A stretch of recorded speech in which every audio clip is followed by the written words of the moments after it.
আরে ওটা তো কি সুন্দর হলুদ হয়েছে, ওটাও তুলে নি। ওকে ওকে গোপাল আজ আবার আমার জায়গার ভিতর ঢুকে পড়েছে। দেখি এই যে আবার আমও পাচ্ছে। দাঁড়াও দাঁড়াও, এবার এমন মজা দেখাবো না।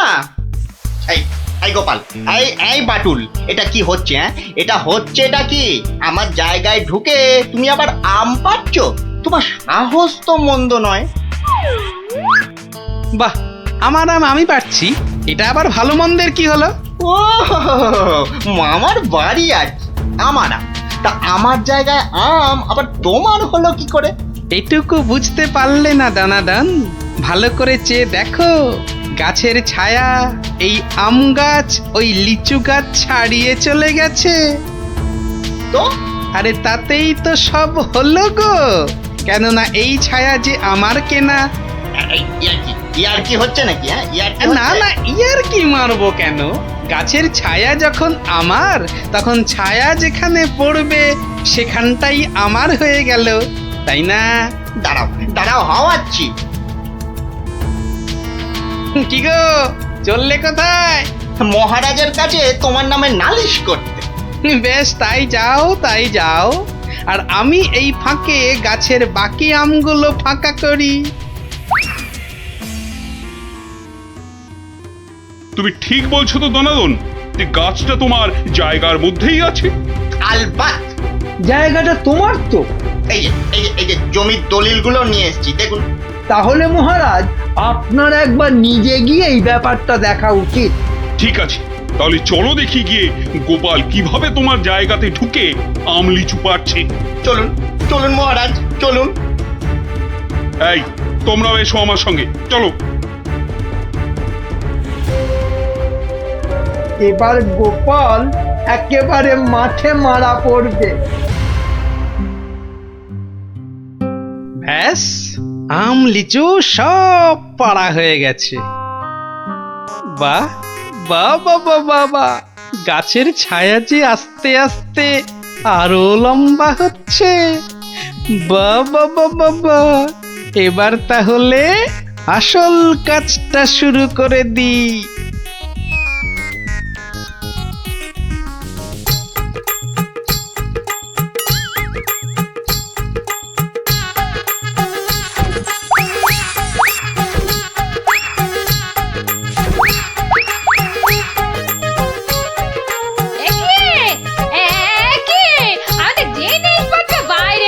কেননা এখন আর এটা তোমাদের ঘর নেই বলে। ভালো করে চেয়ে দেখো, চেয়ে দেখো, গাছের ছায়া এই ঘরে ঢুকে পড়েছে। আরে তাতেই তো সব। যা যা যা, বাইরে যা।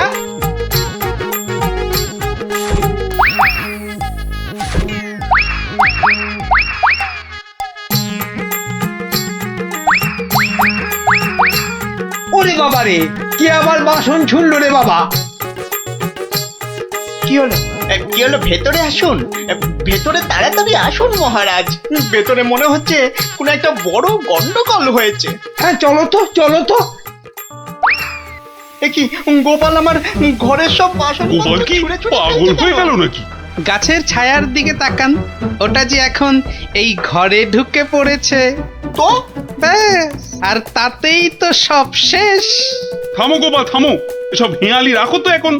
না মহারাজ, আপনি বা আপনারা সবাই জানেন যে 3000 টাকা দিয়ে ওই গাছের ছায়া আমি দনাদনের কাছ থেকে কিনেছি। তাতে কি আমার মাথা কিনে নিয়েছো নাকি? হুম, ওই গাছের ছায়া যত দূর যাবে তত দূর পর্যন্ত যে আমার হয়ে যাবে। একই মামদোবাজি নাকি? হ্যাঁ, তাহলে তাহলে নিজের চোখেই দেখুন মহারাজ, গোপাল কি যাতা আরম্ভ করেছে দেখুন। বাহ, রাস্তায় পড়া গাছের ছায়ায় যদি দাঁড়াতে গেলে সেই গাছের ছায়া কিনতে হয়, তাহলে গাছের ছায়া যত দূর যাবে সেটাই বা ছায়া যে কিনেছে তার হবে না কেন? ঠিক ঠিক। তাহলে তাহলে মহারাজ, আমি ওই গাছটাই কেটে দিচ্ছি। হ্যাঁ, এটা একদম ঠিক হবে। না থাকবে গাছ, না পড়বে ছায়া। দানাদন, সেটা হচ্ছে না। বাবা বাবা, ছায়া তোমার হতে পারে কিন্তু গাছটা তো আমার। ফলে সেটা কাটবো কি কাটবো না সেটা ঠিক করব আমি। না না না না, গাছ কাটলে তো সঙ্গে সঙ্গে ছায়াটাও কেটে যাবে, আর সেটা তো আমি হতে দেব না। সেই তো, গাছ কাটতে গেলে তো গাছের ছায়াতেও কুঠারের ছায়া পড়বে। না না না না না না, সেটা তো তুমি পারবে না দোকানি। তাহলে তাহলে আর কি, এখন তোমাকে এই জায়গা ছাড়তে হবে। ও গোপাল, এভাবে আমাকে ভিটে ছাড়া করো না গোপাল। আমি কোথায় গিয়ে দাঁড়াবো বলো তো? হতে পারে যদি তুমি পণ্ডিতের পাঠশালার জায়গাটা ফিরিয়ে দাও, আর পণ্ডিতের নাম তোমার সঙ্গে ওই দলিলে ঢুকিয়ে দাও। বেশ বেশ বেশ বেশ তাই হবে। ও হ্যাঁ, আমার 3000 টাকাও ফেরত দিও। তুমি যেমনটা বলবে ঠিক তেমনটাই হবে। ধন্য গোপাল, ধন্য। তোমার বুদ্ধির সত্যি কোনো জবাব নেই। একটা বাঁটুলটা এবারেও ফসকে গেল। না না, আর আমি ছাড়বই না। কিন্তু পাঠশালার এই জায়গাটা তো আমার। মামা বাড়ি আর কি, জায়গাটা আমার। হ্যাঁ, দলিল কোথায়? হ্যাঁ বলি, দলিল কোথায়? দলিল তো তোমার কাছেই আছে, তোমার নামে। হ্যাঁ হ্যাঁ হ্যাঁ, তুমি নাকি পণ্ডিত? তা কোথা থেকে পণ্ডিতি পাশ করেছো শুনি? কেন কেন? দলিল দলিল আমার কাছে, আমার নামে, আর তুমি বলছো জায়গাটা তোমার। বাবা বাবা বাবা বাহ বাহ। বাহ, সেই রকমই তো কথা হয়েছিল। আমি তো কবেই বলেছিলাম দলিলের নামটা পাল্টে আমার নাম বসিয়ে আমাকে দিয়ে দিতে। তুমি তো এলাং থেলাং করে কাজটা করনি। ওসব গল্প কবিতা অন্য জায়গায় শুনিও পণ্ডিত। মোদ্দা কথা হলো, কাল থেকে এই জায়গায় তোমার পাঠশালা বন্ধ করো। সে কি? তাহলে তাহলে এতগুলো বাচ্চার পড়াশোনার কি হবে? ওরে বাবা, পড়াশোনা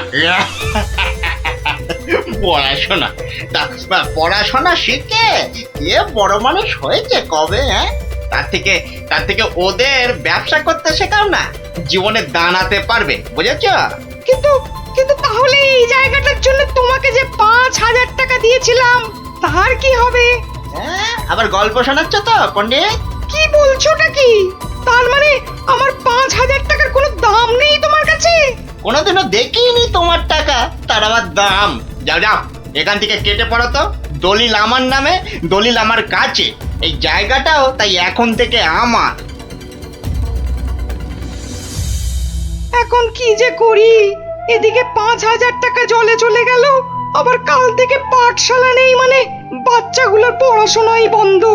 না, মাথাটা মনে হচ্ছে খারাপই হয়ে যাবে।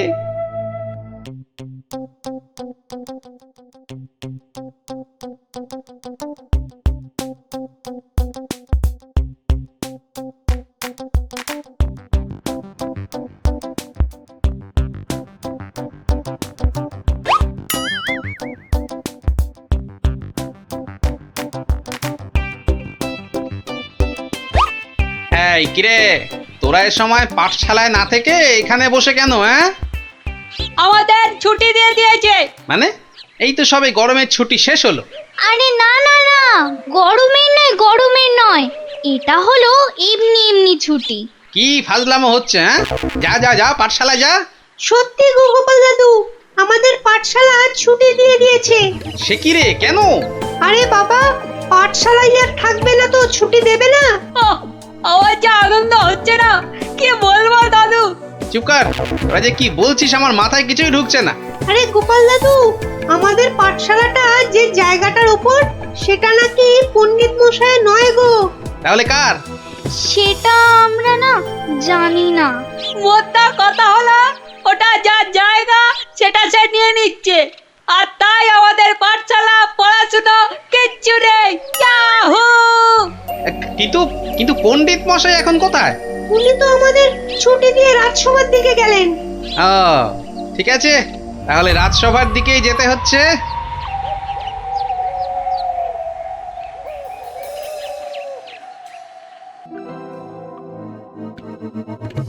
হুম, না হে পণ্ডিত, এখানে আমার কিছুই করার নেই। কিন্তু মহারাজ, আপনি আমার কথা বিশ্বাস করুন, আমি দোকানি দনাদন দামকে 5,000 টাকা দিয়েছিলাম জমিটার জন্যে। হুম, তুমি যে মিথ্যে বলছো না সেটা আমি জানি, কিন্তু তাহলে আবার কিসের কিন্তু মহারাজ? একটা অসভ্য অসৎ লোক আপনার সভার পণ্ডিতকে ঠকাচ্ছে, তবু আপনি কিছু করবেন না মহারাজ? গোপালের আবার পরোপকার করার ইচ্ছে যেন উথলে উথলে উঠছে। তা নয় গোপাল, দনাদন দাম যে লোক খুব খারাপ সেটা আমি জানি, কিন্তু জমিটার দলিল কিংবা দলিলের নাম কোনোটাতেই তো পণ্ডিতের নাম নেই। তা বলে দনাদন পণ্ডিত মশাইকে ঠকিয়ে চলে যাবে? মহারাজ তো ঠিক কথাই বলেছেন গোপাল, আমাদের হাত পা এখানে বাঁধা। তাহলে মহারাজ আমাকে আদেশ করুন, আমি দেখি কোনো একটা ব্যবস্থা করতে পারি কিনা। কিন্তু ওই দোকানি দনাদন দাম কিন্তু খুব চালাক আর বদমাইশ লোক। তাতে কি, আমাদের গোপাল কি কম চালাক নাকি? হ্যাঁ, আর গোপাল যখন নিজে দায়িত্ব নিতে চাইছে তখন আর আপনার আপত্তির কি থাকতে পারে? হ্যাঁ, তাই তো মহারাজ, আপনি আমাকে আদেশ করুন। এই তো ডাটা বাটুল চোখ গিলেছে, দোকানির কাছে গেলে এবার বুঝবে কত মাঘে কত শীত। বেশ, তাহলে দেখো গোপাল, তুমি পণ্ডিতের জমি উদ্ধার করে দিতে পারো কিনা।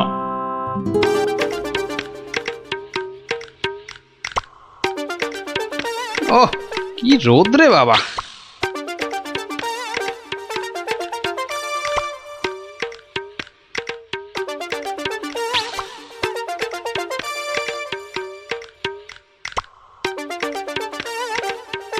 এই গাছের ছায়াটায় দাঁড়াই।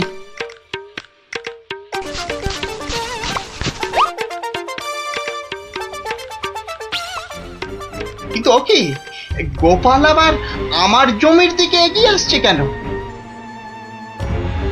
আচ্ছা, আচ্ছা, গাছের ছায়া দাঁড়ানো হচ্ছে না? না না না না, গোপাল টেকোটা খুব ধুরন্ধর। কি জানি কি মতলব করছে কে জানি। বাহ বাহ, এতক্ষণে বাঁচলাম, আর একটু হলে রোদের টাকটা ফেটেই যেত। না না না না, বেটাকে কাছে ঘেঁষতেই দেওয়া যাবে না।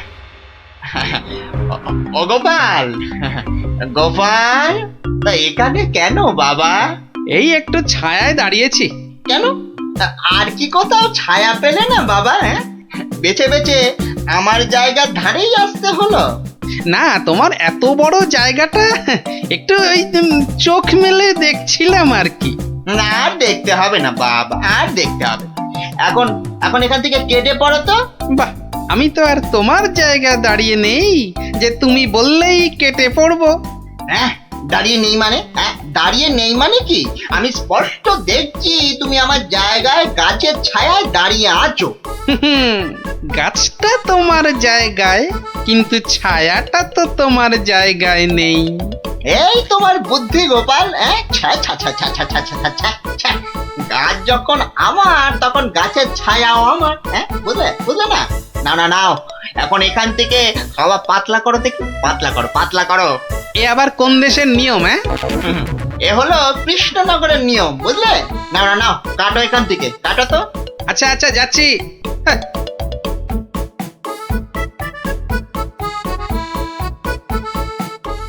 এবারে তাহলে একটা রাস্তা পাওয়া গেল মনে হচ্ছে।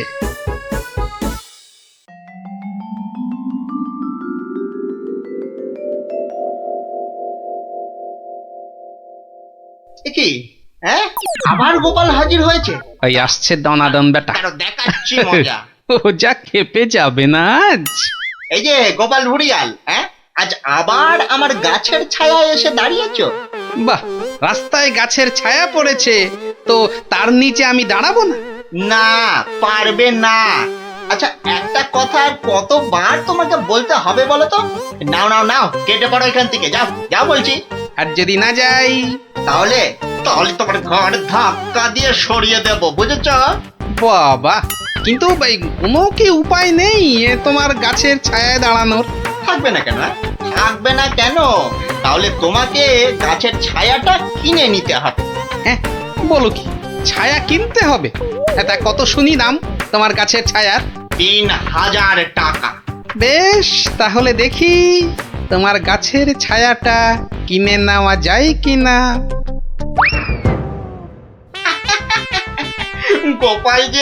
গোপাল যে এত বোকা সেটা জানতাম না তো। গাছ আমার থাকবে আর সেই গাছের ছায়া কিনবে অন্য লোকে। গোপাল দেখছি একটা আস্ত গাধা। এই নাও তোমার 3000 টাকা। হ্যাঁ, তাহলে আজ থেকে এই গাছের ছায়া যে জায়গায় পড়বে সেটা আমার। এই ছায়ায় তুমি বসো, শো, ঘুমাও, আমি কিচ্ছুটি বলতে যাব না।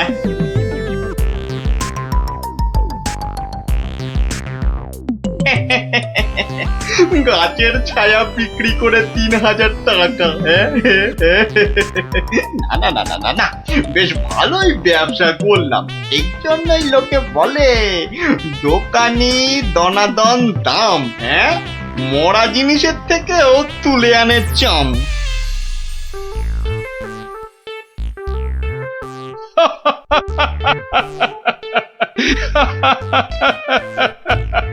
শেষে গোপাল তুমি 3000 টাকা দিয়ে গাছের ছায়া কিনলে।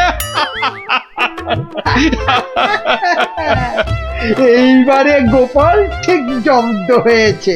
হ্যাঁ, ছায়া তো কিনলাম, তাতে কি হয়েছে? হবে আর কি, তোমার বুদ্ধির দৌড় তো দেখতেই পাচ্ছি। মানে হলো তুমি আর দোকানির কাছ থেকে জমি উদ্ধার করবে কি, তার আগেই তো নিজের পকেট একেবারে ফাঁকা করে বসে আছো। সত্যি গোপাল এভাবে দোকানের কাছে ঠকে গেল? তাহলে পণ্ডিতের জমিটার কি হবে? কি আবার হবে? পণ্ডিতের জমি গেল। অত সোজা নয় মন্ত্রী মশাই। গোপাল যখন একবার একটা কথা দিয়েছে তখন সে কথা সে রাখবে। 3000 টাকা খসার পরও এখনো কথা ফুটছে তোমার গোপাল। মহারাজ, কথায় আছে না, বিপদকালে বুদ্ধি নাশ। গোপালের হয়েছে এখন সেই দশা। এ মা, গোপালের এত বড় টাকে তাহলে আর বুদ্ধি রইল না। সেটা তাহলে দেখাই যাক, কি বলেন মন্ত্রী মশাই? ও বাবা, ভাঙবে তবু মচকাবে না? হ্যাঁ, বাহ, এই আমটা তো দারুণ বড়, এটাই তুলি তাহলে। রাজার রাজা তিনি কৃষ্ণচন্দ্র নাম, ভক্তি ভরে তাঁর পদে জানাই প্রণাম। প্রজারা রাজ্যে তার থাকে মহা সুখে, তার নামে জয়ধ্বনি ফেরে লোকমুখে। রাশি রাশি আম জাম গাছে গাছে ফলে, রাজ্যে তার পাঠশালে গ্রীষ্মের ছুটি চলে। মহাজন মহারাজ মস্ত বড় মন, বুড়ো শিবের কৃপায় তিনি দীর্ঘজীবী হন। সাধু সাধু। কবির মুখে ঘি মধু। এর পেটে ঘি সহ্য হয় না। তুমি তো সভা কবির বদ হজম করিয়ে ছাড়বে গোপাল। যার যেমন রুচি তার তেমনই খেয়াল। মন্ত্রী তো নয়, যেন খেক শিয়াল। মহারাজ, ও রাজা মশাই। হ্যাঁ, কিছু বলছো? ও আবার কি বলবে? বলবেন তো আপনি মহারাজ। আপনার মন যেন রাজকাজে নেই আজ। ঠিকই ধরেছ মন্ত্রী। আসলে হয়েছে কি, ওই সভাকবির কবিতাটা শুনতে শুনতে হঠাৎ করেই আমার ছেলেবেলার স্মৃতিগুলো আমার চোখের সামনে ভেসে উঠল। সেই গ্রীষ্মকাল, সেই আম জাম লিচু, পেঁয়াজ দিয়ে পান্তা ভাত, তার সাথে কিছু। আহ, তুমি বকা বন্ধ করবে? কথার মাঝে কথা। আপনি বলুন মহারাজ। হ্যাঁ, যা বলছিলাম, সে এক সময় ছিল বটে। আমি তখন ছোট, বেশ মনে আছে। আমার বাবা মশাই গরমের ছুটি পড়লেই গ্রামের বাচ্চাদের আনন্দ দেওয়ার জন্য বিচিত্র অনুষ্ঠানের আয়োজন করতেন, আর আমিও তাতে সামিল হতাম। এলাহি খাওয়া দাওয়ারও ব্যবস্থা থাকতো, গান বাজনা হতো, যাত্রা হতো, জাদুকর এসে জাদু দেখাতো। সে এক সময় ছিল বটে। আমার মগজ বলছে মহারাজের মাথায় এবছর আমাদের রাজ্যে এমনই একটা বিচিত্রানুষ্ঠান করার কথা ঘুরপাক খাচ্ছে। একদম তাই, কিন্তু জাদু দেখাবে কে? জাদুকরের তো অনেকদিন কোনো পাত্তা নেই। তাহলে এই সব বাজে চিন্তা মাথা থেকে বাদ দিন মহারাজ, বাদ দিন। কখনো না। আমি যখন মনস্থির করেছি তখন গ্রীষ্মকালীন বিচিত্রানুষ্ঠান হবেই হবে। মহারাজ, মহারাজ যদি অভয় দেন তাহলে আমি জাদুকরের অনুপস্থিতিতে জাদু শেখানোর ভার নিজের কাঁধে নিতে প্রস্তুত। সর্বনাশ করেছে, তুমি দেখাবে জাদু? তুমি জাদু খেলা জানো? আগে বলনি তো। আগে আগে আমি যেটা প্রদর্শন করতে চাই সেটা ঠিক জাদু নয়, এর নাম ছায়াবাজি। তুবড়ি, রংমশাল, ফুলঝুরি, কালীপটকা, হরেক রকম আতশবাজির নাম শুনেছি, কিন্তু ছায়াবাজি এটা কি বস্তু বিজ্ঞানী? এটা আমার আলোক বিজ্ঞান চর্চার নতুন আবিষ্কার। হাত দুটোকে ব্যবহার করে আলো আর ছায়ার মাধ্যমে নানান রকমের জিনিস করে দেখানোই ছায়াবাজি। বেশ বেশ, শুনে তো মনে হচ্ছে বেশ দারুণ ব্যাপার হবে এটা। তাহলে তাহলে সবাই শোনো, আসছে রবিবার সন্ধেবেলায় রাজবাড়ির মাঠে বিচিত্রানুষ্ঠান অনুষ্ঠিত হবে, আর সেখানে বিজ্ঞানী তার ছায়াবাজি দেখাবে। এখনই একথা ঢেরা পিটিয়ে সারা রাজ্যে ঘোষণা করে দাও।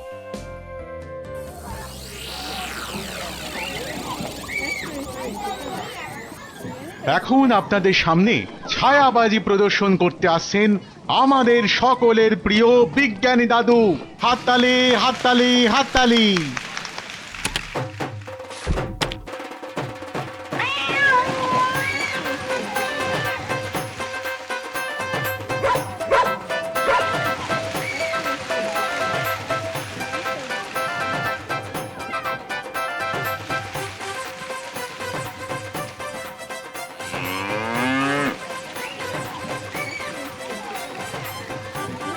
ও গোপাল দাদু, এটা দারুণ জিনিস গো। গোপাল দাদু, শোনো না, তুমি বিজ্ঞানী দাদুকে বলো না আমাদের ছায়াবাজি শেখাতে। আয়, শুধু তুই কেন রে? আমরাও শিখবো। আমাদের হয়ে তুমি বিজ্ঞানী দাদুকে বলবে তো? কথা দাও, কথা দাও, আমাদের ছায়াবাজি শেখানোর ব্যবস্থা করবে তুমি। আরে আচ্ছা আচ্ছা, বলবো রে বাবা, বলবো। সাবাস বিজ্ঞানী, সাবাস। আমি আমি অভিভূত, আপ্লুত। আমি আমি তোমাকে প্রশংসা করার কোনো ভাষাই খুঁজে পাচ্ছি না। শুধু একা আমি নই, সকলে তোমার ছায়াবাজি দেখে মুগ্ধ হয়েছে। এই নাও তোমার পুরস্কার, 100 স্বর্ণ মুদ্রা। জয় মহারাজ কৃষ্ণচন্দ্রের জয়, জয় মহারাজ কৃষ্ণচন্দ্রের জয়।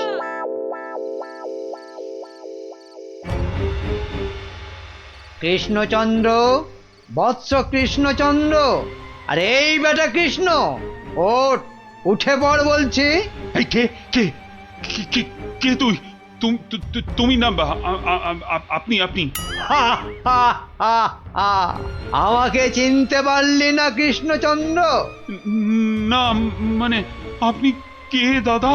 আমি যম রে হাঁদা। মানে যমরাজ? আরে থাম থাম থাম, যমকে দেখাচ্ছে রামের ভয়, তোর আস্পর্ধা তো কম নয়। মাফ করবেন যমরাজ, কিন্তু আপনি এখানে কি করছেন? আমি তোকে সঙ্গে করে নিয়ে যেতে এসেছি। কোথায়? যমলোকে। পৃথিবীতে আজই তোর আয়ু শেষ কৃষ্ণ। এখন চল আমার সাথে, যমলোকে গিয়ে চিত্রগুপ্ত তোর পাপের হিসেব করবে, আর আমি তোকে এক কড়াই গরম তেলে ফুলুরির মতো ভাজবো। আমি এখনই মরতে চাই না, আপনি আমাকে বাঁচতে দিন, বাঁচতে দিন। সেটা তো সম্ভব নয় কৃষ্ণ, আয়ু শেষ হলে সবাইকেই মরতে হয়। আমার কি আর বাঁচার কোনো উপায় নেই? ভাবনায় ফেললি, একটা উপায় আছে। কি উপায়? মূল্য দিয়ে আয়ু লাভ। তুই যদি আমাকে 10টা স্বর্ণ মুদ্রা দিস তাহলে আমি তোর একদিনের আয়ু বাড়িয়ে দিতে পারি, না হলে আজ তোকে মরতেই হবে। 10টা স্বর্ণ মুদ্রা, এটা একটু বেশি হয়ে গেল না? একে মরতে বসেছিস, তার উপর আবার জমির সাথে দর কষাকষি করছিস। নে তাহলে মরার জন্য তৈরি হ। আহা, আমি কি দেব না বলেছি? বাহ, এই তো পথে এসো বাবা। নে এবার ভালোয় ভালোয় 10টা স্বর্ণ মুদ্রা বার করে জানলা দিয়ে ছুঁড়ে ফেলে দে। কি হলো, দে।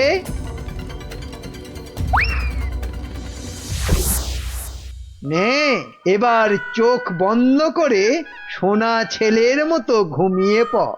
আর হ্যাঁ, আমি যে এসেছিলাম এ কথা ভুলেও কাউকে বলিস না।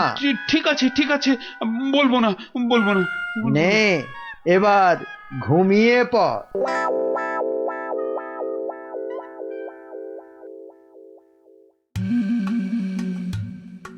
মহারাজের কি হলো? অন্তরে ব্যথা, তাই এত চুপচাপ? খান দান, শুনুন গান, আর শুকুন লাল গোলাপ। আহ, থামবে কবি, আমি মরছি আমার জ্বালায়, আর উনি। কি হয়েছে মহারাজ, কি হয়েছে?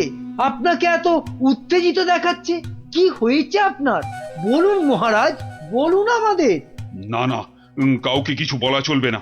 আর তাছাড়া আমার আবার কি হতে যাবে? হ্যাঁ, কিন্তু মহারাজ, কিছু যদি নাই হবে তাহলে আপনার এ দশা হয়েছে কেন? হ্যাঁ, নিজের চেহারার দিকে চেয়ে দেখেছেন মহারাজ? 5 দিন রাজসভায় এলেন না, কারো সঙ্গে সাক্ষাৎ করলেন না। বলছিলাম যে ওই মহারাজের কি ওই শরীর টরীরে খারাপ হলো? না, তেমন কিছু নয়। মহারাজের মুখ বলছে আপনি মনোকষ্টে ভুগছেন। আপনি যতই না করুন, আমার অভিজ্ঞ চোখে কিন্তু তা ঠিক ধরা পড়েছে মহারাজ। মন যাতনা নয়, জম যাতনায় ভুগছি। জমযাতনা? সে কি? আহারে, জমযাতনায় ভোগা, তাই তো আপনাকে দেখাচ্ছে এত রোগা। আহ, তোমরা সবাই মহারাজের কানের মাথা খাওয়া বন্ধ করবে। এই দেখো, মাথা খাচ্ছি কোথায়? হ্যাঁ, মাথা খাচ্ছি কোথায়? আমরা তো মহারাজের মন খারাপের কারণটা বোঝার চেষ্টা করছি মন্ত্রী মশাই। মহারাজ, আপনি যা কিছু নিজের মনে চেপে রেখেছেন আমাদের সব খুলে বলুন তো মহারাজ। দেখবেন মনটা বেশ হালকা হালকা লাগছে। বুঝলে গোপাল, আমি মনে হচ্ছে আর বেশি দিন বাঁচবো না। সে কি মহারাজ, আপনি হঠাৎ এ কথা বলছেন কেন? আরে বলছি কি আর সাধে, রোজ রাতে স্বয়ং যমরাজ আসছেন, হ্যাঁ, আমার প্রাণ নিতে। সে কি? কি অলক্ষণে কাণ্ড! গত 5 দিন ধরে রোজ রাতে যমরাজ এসে আমার থেকে 10টা করে স্বর্ণ মুদ্রা নিচ্ছেন, আর তার বদলে এক এক দিনের জীবন দিচ্ছেন আমাকে। আচ্ছা, আপনারাই বলুন, রাজা হয়ে এভাবে ভয়ে ভয়ে বাঁচা যায়? এমনিতেই আমার আয়ু শেষ হয়ে এখন জমের দয়ায় বেঁচে আছি। সে কি মহারাজ, যমরাজ এইভাবে আপনার উপর অত্যাচার চালাচ্ছে? ওই যে সভাকবি মহারাজের দীর্ঘায়ু হওয়া নিয়ে কবিতা লিখেছিল না, ব্যাস যাবে কোথায়, যমরাজের নজর লেগে গেছে। আচ্ছা মহারাজ, আপনি নিজের চোখে যমরাজকে দেখেছেন? না, মানে যমকে আমি সশরীরে দেখিনি, তবে যমের ছায়া দেখেছি আমি ঘরের দেওয়ালে, আর তার সেই জলুদ গম্ভীর কণ্ঠ শুনেছি নিজের কানে। ব্যাপারটা কেমন গোলমেলে মনে হচ্ছে। যমের কি ধনের অভাব মহারাজের কাছ থেকে স্বর্ণ মুদ্রা নিচ্ছেন? আপনি চিন্তা করবেন না মহারাজ, ওই যমের সাথে লড়াইয়ে আমি আপনার পাশে আছি। যমের সাথে ছেলে খেলা করতে যেও না গোপাল, শেষে নিজেও বিপদে পড়বে আর মহারাজেরও বিপদ বাড়াবে। আরে বাবা, উনি হলেন যমরাজ, সাক্ষাৎ মৃত্যুর দেবতা। না গোপাল ভাইয়া, যমরাজকে শায়েস্তা করতে যেও না, মহারাজ তো এখনো ওনার দয়াতেই বেঁচে আছে। এটাই এটাই আমাদের কাছে অনেক বড় পাওয়া। ঠিক আছে ঠিক আছে, হ্যাঁ, আপনারা যখন বারণ করছেন তখন আর আমি এ ব্যাপারে নাক গলাবো না। শেষে যদি যমরাজ আমার প্রাণটাই হরণ করে তখন আমার বউটা অকালে বিধবা হবে না। আজ আমি চলি মহারাজ।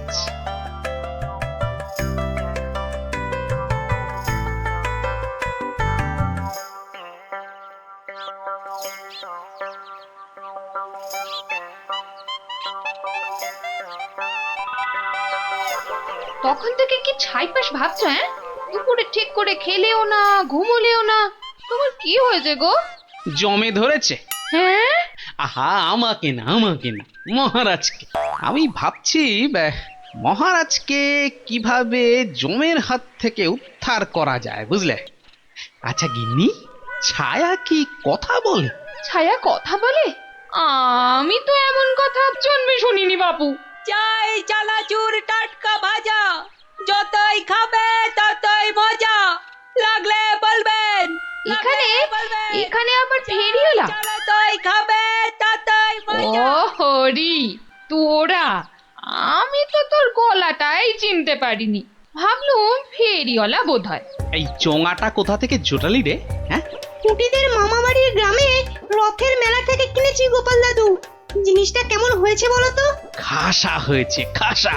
তোমরা বসে গল্প করো, আমি ভেতর থেকে আসছি গো। কি গো গোপাল দাদু, তুমি বিজ্ঞানী দাদুকে আমাদের ছায়াবাজি শেখানোর কথাটা বলেছো নাকি ভুলেই গেছো? না রে, মনে আছে, তবে বলে আর হয়ে ওঠা হয়নি। আসলে বুঝলি, মহারাজকে জমে ধরেছে, তাই নিয়ে একটু ওই ব্যস্ত আছি আর কি। কেমন করে? শোন তাহলে। আমি মনে হচ্ছে আর বেশি দিন বাঁচবো না। রোজ রাতে যমরাজ এসে আমার থেকে 10টা করে স্বর্ণ মুদ্রা নিচ্ছেন, আর তার বদলে এক এক দিনের জীবন দিচ্ছেন আমাকে। আপনি নিজের চোখে যমরাজকে দেখেছেন? না, মানে যমকে আমি সশরীরে দেখিনি, তবে তবে যমের ছায়া দেখেছি আমি ঘরের দেওয়ালে, আর আর সেই জলুদ গম্ভীর কণ্ঠ শুনেছি নিজের কানে। কি বুঝলি? হ্যাঁ, এখন যেভাবেই হোক মহারাজকে জমের হাত থেকে বাঁচাতেই হবে। আমার না খুব জোরে ছোট বাইরে পেয়েছে। যা বাবা, জমের কথা শুনেই তোর পেয়ে গেল। তো চোখের সামনে দেখলে না জানি কি করতিস। আবার এখানেই করিস না যেন। যা যা, বাগানের ধারে গিয়ে করে আয়। উফ,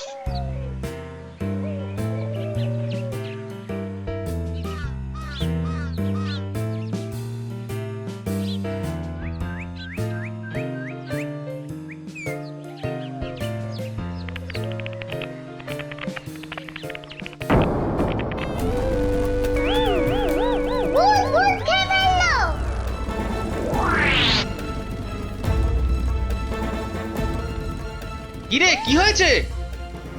গোপাল দাদু, যমরাজ না তোমার বাড়িতেও চলে এসেছে।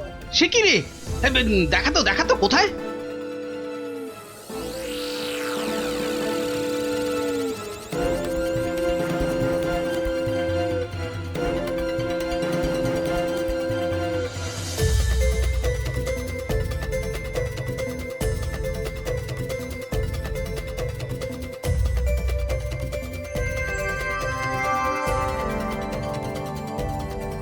দাদু, একটা বিড়াল বাচ্চা চেঁচাচ্ছে গো। এতক্ষণে যমরাজের ব্যাপারটা আমার কাছে পরিষ্কার হলো। হয়ে গেছে। এই তোরা এখন যা, বুঝলি? গুলটে, তুই আমার সাথে চল।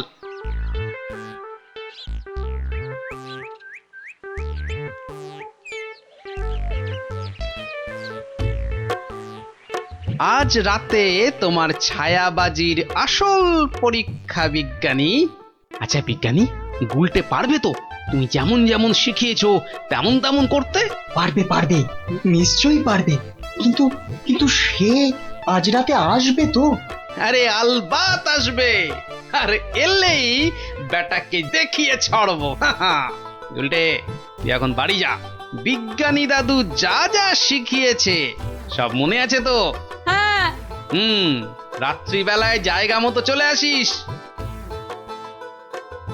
আর হ্যাঁ, চোঙা, সাদা চাদর আর লণ্ঠনটা সঙ্গে আনিস কিন্তু।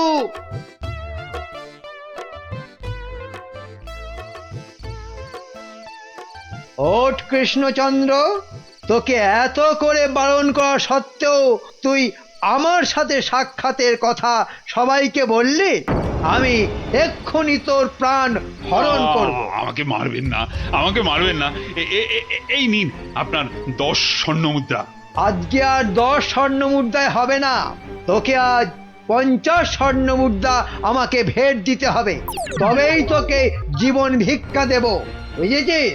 হা হা হা হা। দিচ্ছি দিচ্ছি দিচ্ছি। ও বাঘ!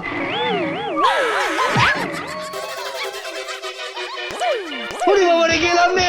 আসুন মহারাজ, আসুন। এই হলো আপনার যমরাজ। বাবা জীবনের শ্রীমুখটা একটু দেখি। ক্ষমা করে দিন মহারাজ, ক্ষমা করে মন্ত্রী, দিন। তুমি? আর এমনটা হবে না মহারাজ। ক্ষমার অযোগ্য তুমি। এক্ষুনি 50,000 বার আমার সামনে কান ধরে উঠবোস করো করো। শেষে কিনা শস্যের মধ্যেই ভূত। গোলটে, তুই ভালো করে গুন তো, দেখিস যেন একদম ফাঁকি না দেয়। তারপর দেখছি বেটা কি। গোপাল, বিজ্ঞানীর মুখে আমি সবই শুনেছি। আজ আবার তোমার বুদ্ধি আর সাহসের বলে আমি এক মহাবিপদ থেকে মুক্তি পেলাম। এই নাও তোমার পুরস্কার, 50 স্বর্ণ মুদ্রা। জয় মহারাজ কৃষ্ণচন্দ্রের জয়।